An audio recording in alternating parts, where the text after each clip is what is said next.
2022 Indian cinema list లో top లో RRR ఉంటే లాస్ట్ లో కన్నడ సినిమాలు ఉన్నాయి. మధ్యలో మల్లీవుడ్, కోలీవుడ్ దౌడ్ తీస్తే బాలీవుడ్ పత్తా లేకుండా పోయింది. ది కాశ్మీరీ ఫైల్స్ తప్ప ఈ ఏడాది ఏ రకంగానూ బీటౌన్ రీసౌండ్ చేయలేదు.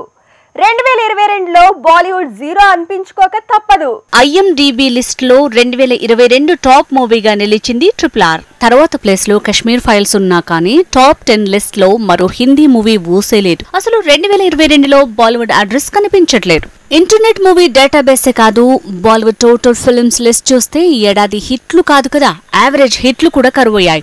భూల్ భూలయ్యా 2, గంగూభాయ్ ఖాతియావాడి, దృశ్యం 2 తప్ప అక్కడ మరో హిట్ లేదు. కన్నడ ఫిల్మ్ ఇండస్ట్రీ నుంచి ఈ ఏడాది 1 కాదు 2 కాదు, ఏకంగా 3 సినిమాలు టాప్ 10 లో నిలిచాయి. KGF 2, కాంతారా, చార్లీ 777 ఈ 3 సినిమాలు పాన్ ఇండియాని కన్నడ ఫిల్మ్ ఇండస్ట్రీ వైపు చూసేలా చేశాయి. తమిళ ఫిల్మ్ ఇండస్ట్రీకి కూడా ఈ ఏడాది బానే కలిసొచ్చింది. పొన్నియిన్ సెల్వం 450 కోట్ల పైనే రాబడితే విక్రమ్ 430 కోట్ల వరకు పాన్ ఇండియా లెవెల్లో రాబట్టింది. అలా అరవద్దరువుకి కూడా ఈ ఏడాది కాసుల బరువు పెరిగింది. తెలుగు ఫిల్మ్ ఇండస్ట్రీకి ఈ ఏడాది RRR రూపంలో బ్లాక్ బస్టర్ దక్కితే తర్వాత మేజర్ సీతారామం రూపంలో క్లాసిక్ హిట్లు దక్కాయి. పాన్ ఇండియా లెవెల్లో కన్నడ ఫిల్మ్స్, తెలుగు సినిమాలు పోటీపడ్డాయి. ది నంబి ఎఫెక్ట్ తమిళ మూవీనే అయినా హిందీలో కూడా తీశారు. కాబట్టి హైబ్రిడ్ ఫిల్మ్స్ పరంగా ఈ సినిమా అటు బాలీవుడ్ ని ఇటు కోలీవుడ్ ని కాపాడినట్టే అంటున్నారు. ఎలా చూసినా తెలుగు, తమిళ్, కన్నడ ఫిల్మ్ ఇండస్ట్రీలు ఈ ఏడాది బాక్స్ ఆఫీస్ ని ఊపేశాయి.